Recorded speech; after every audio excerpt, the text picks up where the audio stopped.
TED Talk: How to motivate yourself to change your behavior.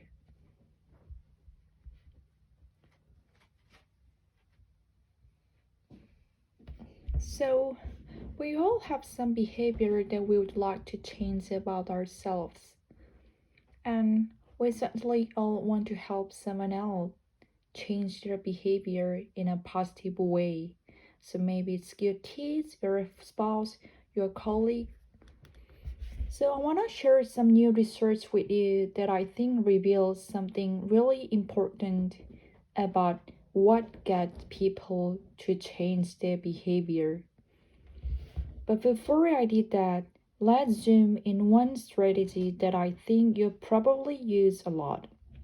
So let's say you're trying to stop yourself from snacking. What do you tell yourself?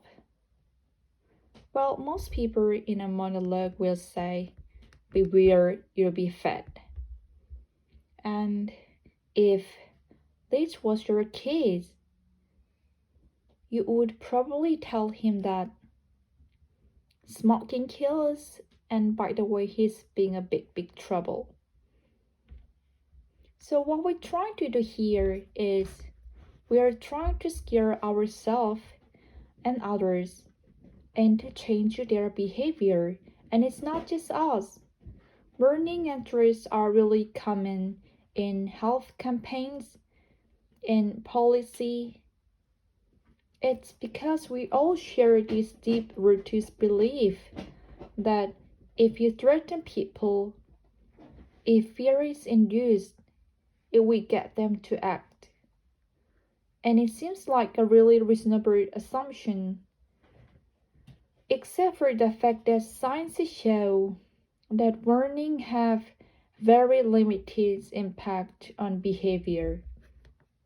So, graphic images on cigarette targets, for example, do not deter smokers from smoking. And one study found that after looking at those images, quitting actually became a lower priority for smokers. So I'm not saying that warning and threats never work, but what I'm saying is, on average, they seem to have a very limited impact, and so the question is why? Why are we resistant to warnings? Well, if you think about animals, when you induce fear in an animal, the most common response you will see is freezing or fleeing. Fighting not as much. And so humans are the same. So if something scares us, we tend to shut down and we try to eliminate these negative feelings. So we might use rationalizations. For example, you might tell yourself, my grandpa smoked, he lived to be 90, so I have really good genes and absolutely nothing to worry about. And these processes can actually make you feel more resilient than you did before, which is why warnings sometimes have this boomerang effect. And other times we simply put our head in the ground.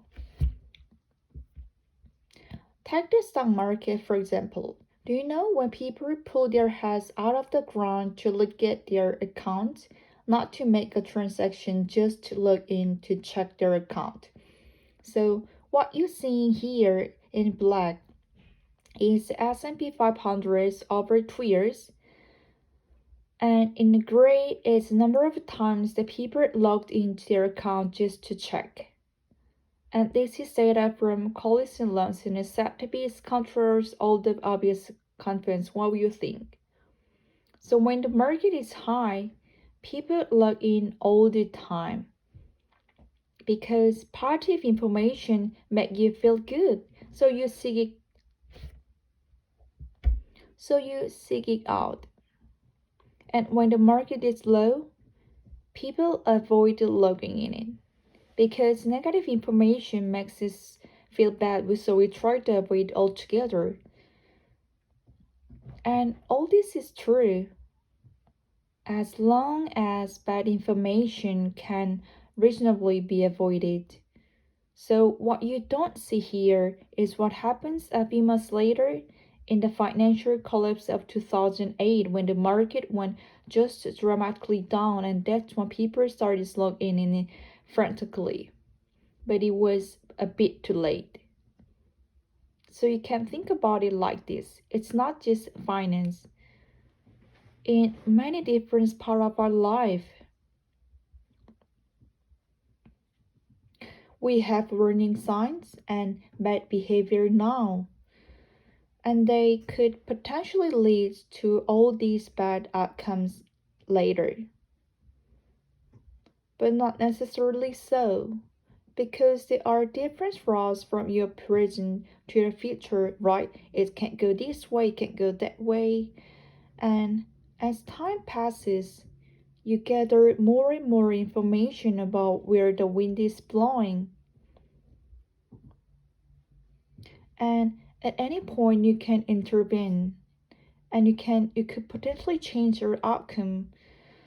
But that takes energy, and you might tell yourself, well, what's the point about worrying about something that might happen? It might not happen.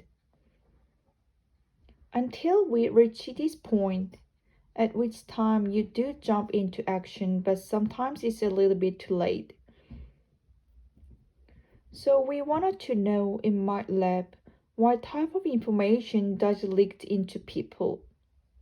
So we conducted experiments where we asked approximately 100 people to estimate the likelihood of 80 different negative events that might happen to them in the future.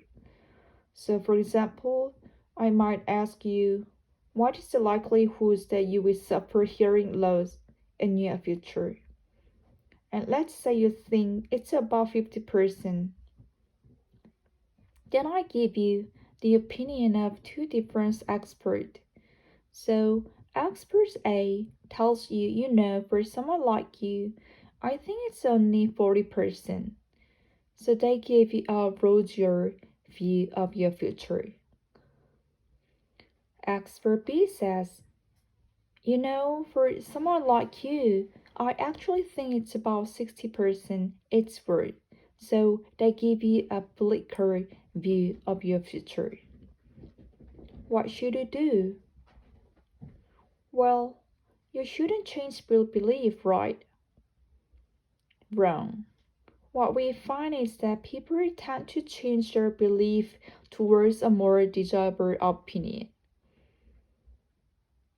In other words, people listen to the positive information. Now, this study was conducted on college students, so you might say, well, college students are delusional, right? We all know that. And surely as we grow older, we grow wiser. So we said, okay, let's test that. Does it really generalize? Does it generalize to your kids? Does it generalize to your parents? Does it generalize to your spouse? And so we tested people from the age of 10 until the age of 80. And the answer was yes. In all these age groups, people are taking information they want to hear, like someone telling you you're more attractive than you thought, than information that you don't want to hear. And the ability to learn from good news, it remains quite stable throughout the lifespan. But the ability to learn from bad news, that changes as you age. So what we found was that kids and teenagers, they were the worst at learning from bad news. And the ability became better and better as people aged. But then, around age of 40, around midlife, it started deteriorating again. So, what this means is that the most vulnerable population, kids and teenagers on the one hand, and the elderly on the other hand, they are the least likely to accurately learn from warnings. But what you can see here is that it doesn't matter what age you are, you can be 20, 30, 40, 50, or 60. Everyone takes information they want to hear more than information they don't. And so we end with a view like this of ourselves.